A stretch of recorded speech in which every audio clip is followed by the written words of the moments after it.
പൃഥ്വിരാജ് അഭിനയിച്ച എങ്ങനെയാണെന്ന് പോലും മനസ്സിലാക്കാൻ പറ്റില്ല. അത്രയ്ക്കും നല്ല പെർഫെക്റ്റ് ആയിട്ട് അഭിനയിച്ചിരിക്കുന്നത് ആൾക്കാരും. അത് നമ്മുടെ ജീവിതമല്ലേ, നമ്മുടെ ഹസ്ബൻഡൊക്കെ അവിടെ പോയി പാടുവിട്ടേ അല്ലേ. നോവൽ വായിച്ചിട്ടില്ല, പടം കണ്ടിട്ട് ഇത് എക്സ്പീരിയൻസ് ചെയ്തല്ലോ, അപ്പം ഇനി ബുക്കിൻ്റെ എക്സ്പീരിയൻസ് എങ്ങനെയാണെന്ന് നോക്കാമെന്ന് വിചാരിച്ചു. ഒന്നും പറയണ്ടല്ലോ, എല്ലാം ഓൾറെഡി ഔട്ടാണല്ലോ. മനസ്സിൽ കുറച്ചുകൂടെ ആഴത്തിൽ കൊണ്ടത് ഹക്കീം എന്നുള്ള ക്യാരക്ടർ പുള്ളിക്കാരൻ കരയേണ്ടിയിട്ടൊന്നുമില്ലായിരുന്നു. നമുക്ക് നേരത്തെ അറിയാമല്ലോ, പുസ്തകത്തിനകത്ത് ഉള്ളതിൻ്റെ ഒരംശം എവിടെയൊക്കെ വിട്ടുപോയതുപോലെയൊക്കെ തോന്നുന്നുണ്ട്.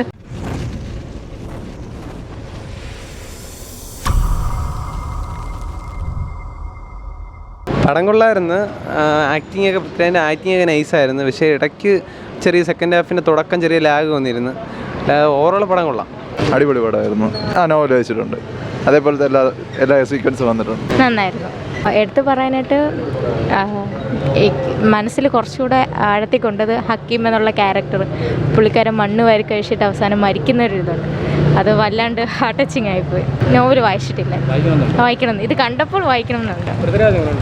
നന്നായിരുന്നു. അത് പിന്നെ പറയേണ്ട കാര്യമില്ലല്ലോ. നല്ല പടമായിരുന്നു. ട്രാൻസ്ഫോർമേഷനൊക്കെ അടിപൊളിയായിരുന്നു. അഭിനയം എല്ലാം സൂപ്പറായിരുന്നു. നമുക്ക് കൂടെ സഞ്ചരിക്കാൻ പറ്റി. അത്ര വായിച്ചിട്ടുണ്ട്. ഒരുപാട് മുന്നെയാണ് വായിച്ചത്. അടിപൊളിയായിരുന്നു. നന്നായിരുന്നു. കരയേണ്ടിയിട്ടൊന്നുമില്ലായിരുന്നു. നമുക്ക് നേരത്തെ അറിയാമല്ലോ, സംഗതികൾ അറിയാമെന്നൊന്നും കുഴപ്പമില്ല. അറിയായിരുന്നല്ലോ, അപ്പം അതുകൊണ്ട് നല്ലൊരു എക്സ്പീരിയൻസ് ആയിരുന്നു. രാജീവിനെയാണ് നമ്മൾ ഏറ്റവും കൂടുതൽ ഇയാളിലൂടെ കണ്ടത്. നന്നായിട്ട് എടുത്തിട്ടുണ്ട് പൃഥ്വിരാജിൻ്റെ അഭിനയം. പിന്നെ പുസ്തകത്തിനകത്ത് ഉള്ളതിൻ്റെ ഒരംശം എവിടെയൊക്കെ വിട്ടുപോയതുപോലെയൊക്കെ തോന്നുന്നുണ്ട്. പക്ഷേ പൃഥ്വിരാജിൻ്റെ അഭിനയം പറയാതിരിക്കാൻ പറ്റും. കൊള്ളാം, നല്ല സിനിമയാണ്. ഇല്ല, വായിച്ചിട്ടില്ല, വായിക്കണമെന്ന് തോന്നിയിട്ടുണ്ട്. കൊള്ളായിരുന്നു, നല്ല പടമായിരുന്നു. കൊള്ളാം, അടിപൊളി സിനിമ. വായിച്ചിട്ടുണ്ടായിരുന്നു.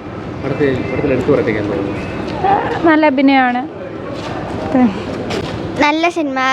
പൃഥ്വിരാജ് അഭിനയിച്ച എങ്ങനെയാണെന്ന് പോലും മനസ്സിലാക്കാൻ പറ്റില്ല. അത്രയ്ക്കും നല്ല പെർഫെക്റ്റ് ആയിട്ട് അഭിനയിച്ചിരിക്കുന്നത്. മറ്റേ അവരുടെ അഭിനയവും കഷ്ടപ്പാടും ഒക്കെ നല്ല രസമുണ്ടായി ആൾക്കാരും. സൂപ്പറായിട്ടുണ്ട്. നല്ല അഭിപ്രായം പടത്തെക്കുറിച്ച്. നല്ല ആക്ടറാണെന്ന് പൃഥ്വിരാജ്. സൂപ്പർ. അത് നമ്മുടെ ജീവിതമല്ലേ, നമ്മുടെ ഹസ്ബൻഡൊക്കെ അവിടെ പോയി പാടുവിട്ടേ അല്ലേ. നല്ലായിരുന്നു. എല്ലാ പ്രത്യേകിച്ചൊന്നും പറയാനില്ല. നല്ല ഇല്ല, വായിച്ചിട്ടില്ല.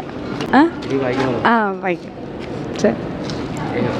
ഞാൻ സെക്കൻഡ് ടൈമാണ് ഫ്രണ്ടിന് കമ്പനി കൊടുക്കാൻ വന്നതാണ്. നോവൽ വായിച്ചിട്ടില്ല, പടം കണ്ടിട്ട് ഇത് എക്സ്പീരിയൻസ് ചെയ്തല്ലോ, അപ്പം ഇനി ബുക്കിൻ്റെ എക്സ്പീരിയൻസ് എങ്ങനെയാണെന്ന് നോക്കാമെന്ന് വിചാരിച്ചു.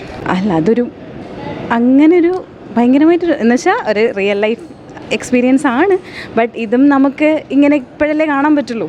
ഇതും നമുക്ക് പിന്നെ എപ്പോഴെങ്കിലും എക്സ്പീരിയൻസ് ചെയ്യാൻ പറ്റില്ലല്ലോ. അത് ഒന്നും പറയണ്ടല്ലോ, എല്ലാം ഓൾറെഡി ഔട്ടാണല്ലോ.